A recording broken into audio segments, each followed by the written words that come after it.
Hey guys, before I get into today's video, I reckon you probably have seen that I'm using a different intro. This isn't necessarily a permanent change, but I'm thinking maybe it might be nice to have, 2, 3, maybe even 4 intros and switch back and forth between them. Not as a 1, 2, 3, 4, but just every once in a while, mix it up a little. So, if you got any comments on this intro, good, bad, calling me a jerk because I'm borrowing heavily from Techromancer 1's invading YouTube idea for this particular intro, well, leave any comments you have on it. And now on to today's video. It's a tag. The tag is from RetroGamerVX, and it's as British as RetroGamerVX, which is easy for him because he is British. But the idea is there's a phrase that you have to say in your best British accent, and then you answer the question, and it's just the phrase you have to do in the accent, which is bad enough. This is a particularly bad time for me because I've got a cold, but it also gives me a real good excuse to have a real bad accent, which I think is kind of the whole idea of the tag, is to let us do some really bad British accents, which in a lot of ways is a lot more fun than actually pulling off a British accent. But it would be interesting to see some people that can actually do a good British accent. But in my case, I'm going to have to kind of, not necessarily imitate the Queen, but imitate people imitating the Queen maybe, because I just can't do a British accent in my normal speaking voice, not with this cold. So I'm going to have to, kind of do it in a quasi-woman's voice. And I'm not trying to mock the Queen. Certainly, am not trying to do that. But, any negative comments, blame it on RetroGamerVX. So, the first one is, we start out with, just not my cup of tea. And the question is, have you ever bought a game that you were really excited about because of the hype, only to find out that it was a pile of dog turds? Yeah. Super Pitfall. Pitfall, great game. Pitfall 2, even better. Fantastic game. One of my all-time favorite games. Super Pitfall, absolute garbage.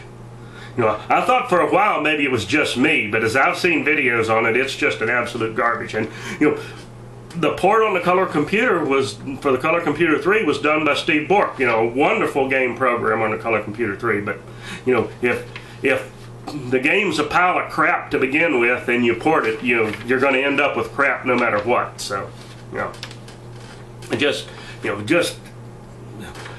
get Pitfall 2, but avoid Super Pitfall. And if anybody's ever actually managed to turn it into a playable game, actually managed to get through and play it in any reasonable fashion, then feel free to argue with me. But from my experience and from what I've seen of videos on it on YouTube, it's a pile of crap. All right, second phrase. More. Oh boy. More Tea Vicar? Said, what do your family think of your gaming retro computing activities, and what are your responses to them? Well, I've been doing it all along. They're pretty accepting of it. Actually, most of the family, the newest that we have is a PlayStation 2. My nephew, he's got an original Nintendo and a Sega Genesis Model 2. So, were some retro gamers in the family, so, they're pretty accepting of it. And, the rest of them just a complete non-issue, so I really don't have any response. And then the next one, and this is the one that everybody's supposed to kind of do in the Queen's English. We are not amused. Oh boy, could I do any better than that? We are not. No, I can't do any better than that. Well, let's try one more time. We are not. Oh boy. I did have some hot tea. Doesn't have any milk in it, but I do have some hot tea to be as British as possible. Let's try again. We are not amused. I'm not going to get any better than that. I'm sorry. Have you ever had a problem with a computer, peripheral, or software, and had a right carry-on trying to get a refund / replacement, do tell the tale. Well, I didn't have if somebody had just said right carry-on, I wouldn't have had a clue what that phrase meant. But in the context of the question, I can kind of tell what a right carry-on is. But apparently it's a major problem, is what it is. But I wouldn't have known that if I had just heard the phrase out of context. But yeah, the first PC I got after I had my color computer and my color computer 3, I was looking to get an XT clone, and there was a company that advertised in Computer Shopper, looked to be a pretty reputable company, and I think they were at one time. But I ordered from them, and it was actually a kit. You got the power supply, the case, the motherboard, all the components, and you put it together yourself. Which you just put the components in. It's not that difficult to do with a PC, especially back then. They were simpler in a lot of ways, so it wasn't necessarily a big deal. But I ordered it from this company, and and I wasn't getting it, and I called back, and I think it was the power supply. We're waiting on the power supply. We're waiting on the power supply. We're waiting on the power supply, and then I called like a fourth time. Oh, we've had power supplies all along. We're waiting on keyboards. Well, that kind of runaround I don't need. So I canceled the order, and it was a few days later I got the credit card bill, and it had that charge was on it, and I thought, well, credit hadn't come through, and so I just paid the regular bill and didn't pay that part of it. Next month I got an interest charge, and it was still on there.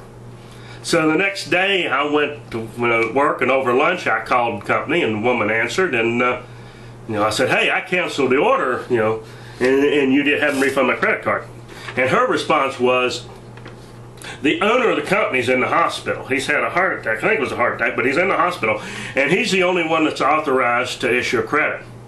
Well, you better believe I went off then. I said, hey, you did not need his authorization to charge it, and you do not need his authorization to credit it. I said, you're guilty of mail fraud, and I'm going to report you to the post office. I'm going to file a complaint against the post office because you're guilty of mail fraud. And I hammered and hammered on that, and she was, well, we're not guilty of mail fraud.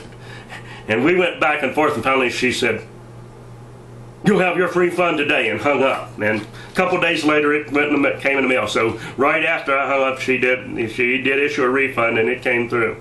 But I really went round and round to get it. And I noticed after that company never advertised in Computer Shopper again. So I have a feeling what happened. I have a feeling it was kind of, I don't want to say a fly by night, but it was just a small operation, just the owner, and had a few people helping him. And I have a feeling, when he got sick, that was the end of the company. And if I'd have waited, if I'd have been reasonable, if I hadn't really, hammered on getting that refund right away, I'd have probably been out of it. I probably would have never seen anything. Company would have probably been belly up, and there'd have been nobody to go after. So I probably was lucky to get my money back when I did.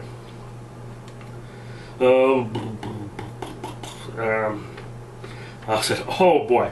Now the last one. That bloke's another? Close as I'm going to get. Do you have any strange routines before playing a game, especially when going for a record? No strange routines. I'm strange enough as it is. I don't need any strange routines. You might have seen something strange out of me, after I went for the record and was real close and didn't get it or something. You might see me behaving a little strangely, but I don't have any strange routine. And this is a tag video, so but I have noticed that the people they're putting up haven't tagged anybody else, and of course RetroGamerVX tagged a whole bunch of people, but I'm not going to tag anybody either. But anybody that wasn't tagged and wants to do one, certainly jump in and do a response to this. I think it'd be interesting to see some of the people down under from Australia or New Zealand, which a lot of times us rather clueless Americans can't tell the difference whether it's an Aussie accent or a New Zealand accent or a British accent, but there is a definite difference, and so I think maybe if they tried to do the accent and we could see the the difference between their normal accent and what they're trying to do is a British accent, that might be interesting. So anybody from New Zealand or Australia, certainly we would love to see you give it a try. Now, as always, more later.